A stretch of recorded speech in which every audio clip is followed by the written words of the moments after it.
that's what makes the play so rich, because you're seeing a man who goes through this internal struggle between the higher self and the lower self, right? To address his own inner demons. If you want to find your devils, look within. We're getting a historical representation of how Europeans were thinking about that period. My understanding of why he wrote the play was to convey this message of the decline of Moorish power and prestige and the ascension of European power and prestige.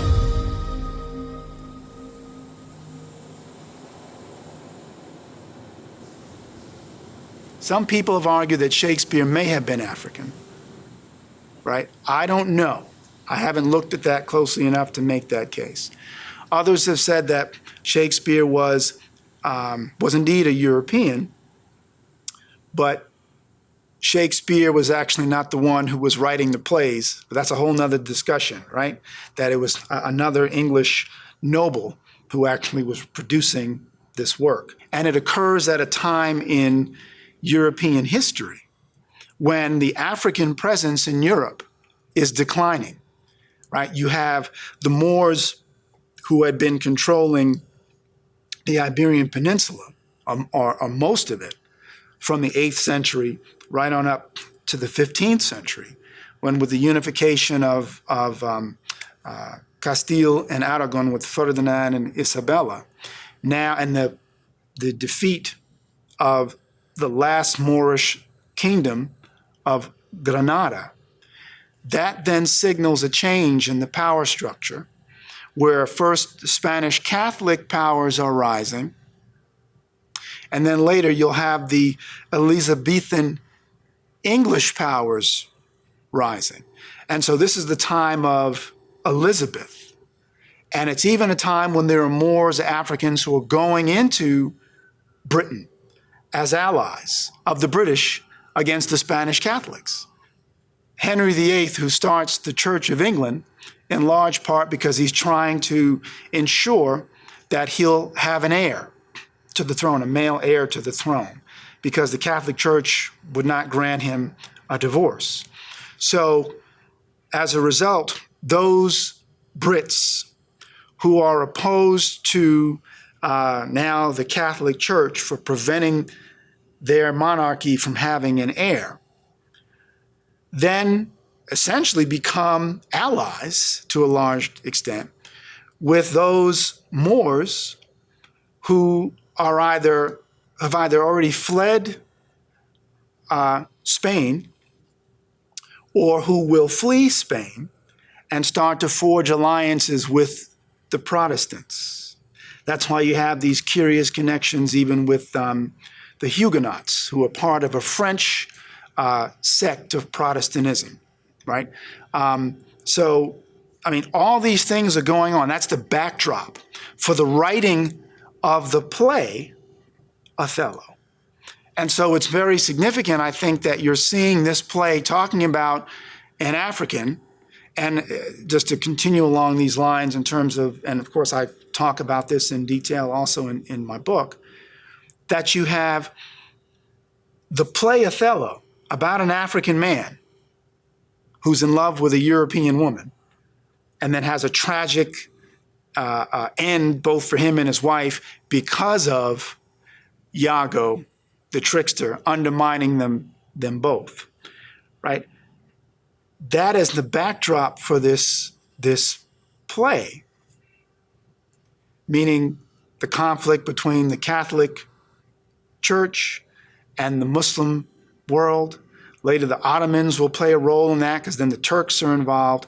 I mean, it's giving you so much.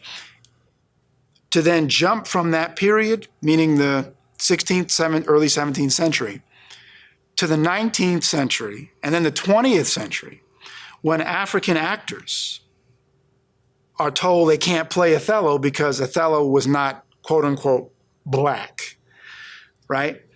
And so when Paul Robeson plays Othello in the 1930s, You have people writing in theatrical magazines and newspapers that you can't have a Negro play Othello because Othello was not a Negro.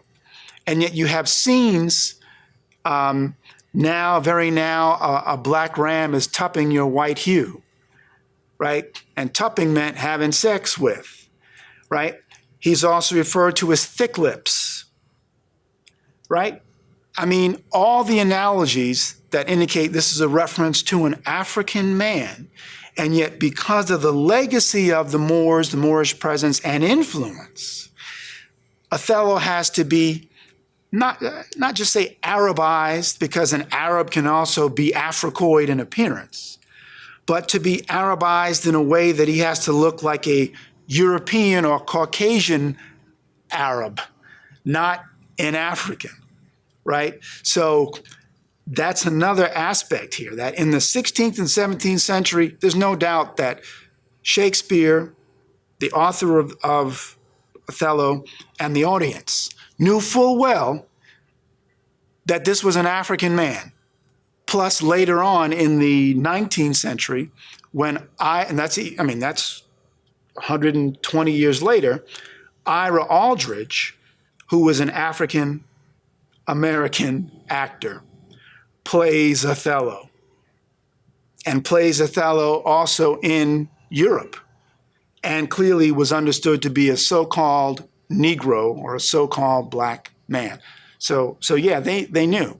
But the United States in particular in the 20th century, when Paul Robeson plays him, because of the, like I said, the leadership in business and education, changing the educational system to present misinformation, obfuscated information about African history. Because if the truth was allowed to be out openly, right, folks knew that they couldn't maintain the system of segregation and oppression. Because people would have said, wait a minute, so you mean the Moors, these African people, these are the same folks that we're referring to as niggers and inferior? These are the same people. So they had to alter the phenotype and the representation, the imagery of who Shakespeare's Othello was and who the Moors were and are. Now, in fact, even at my own school, they did a production of Othello, and Othello was played by an African man who was a British subject because the company was from Britain. And most of the time that occurs. Kenneth Branagh even made the movie Othello with Lawrence Fishburne. The problem was that it didn't get any real attention in the mainstream, and I have no doubt it was because of the fact that in the early 90s, again, this is making people feel comfortable. It's like, wait a minute, they're actually putting this information out about the Moors.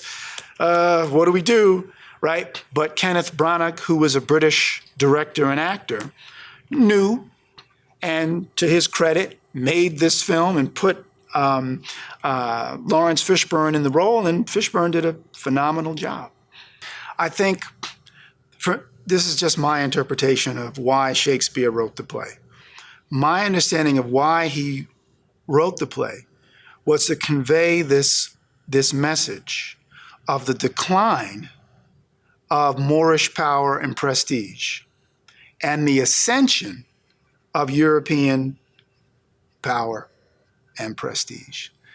The fact that he had the figure of Othello and the figure of Desdemona was in part to let us know, meaning the readers or the viewers of the play, that clearly we knew about intermarriage between African and European people.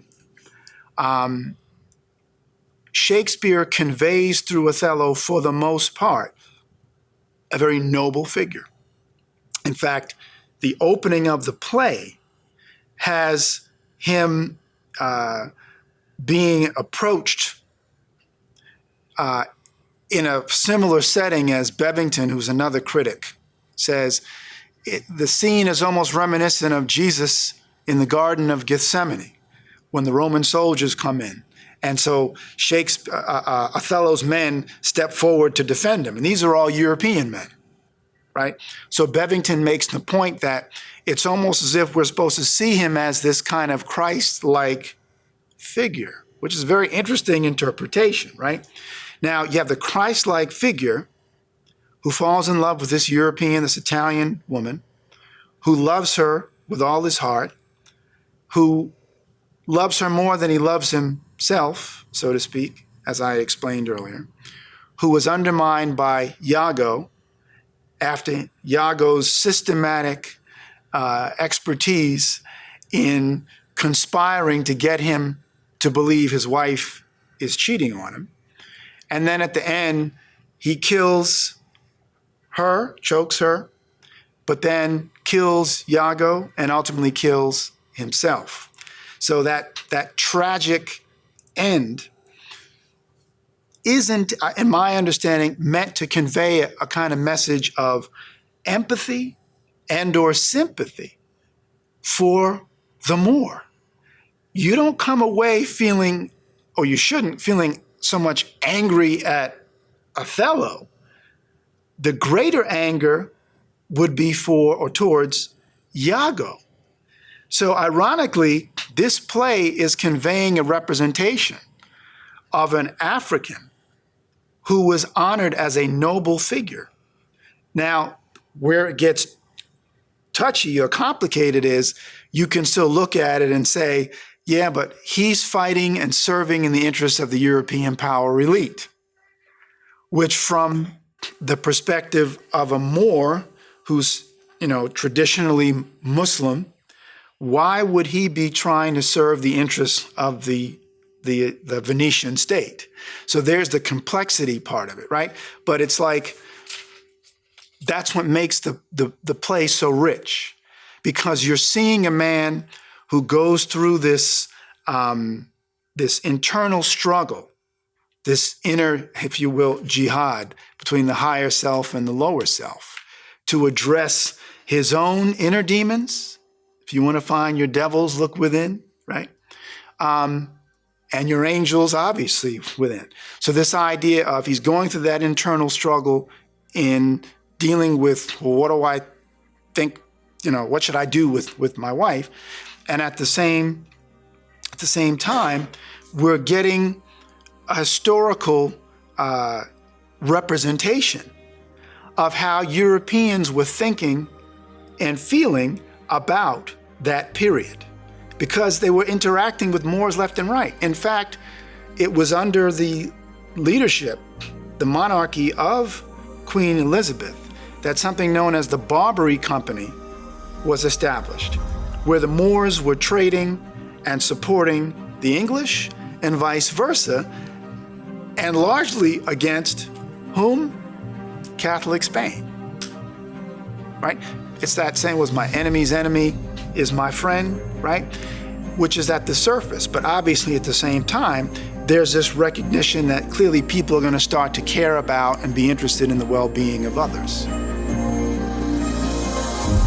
This series and many others can only be found exclusively on Amexem. Quickly sign up with our 3-step process to get started. The link to access your trial is in the description below. We'll see you in the next chapter. Peace and love.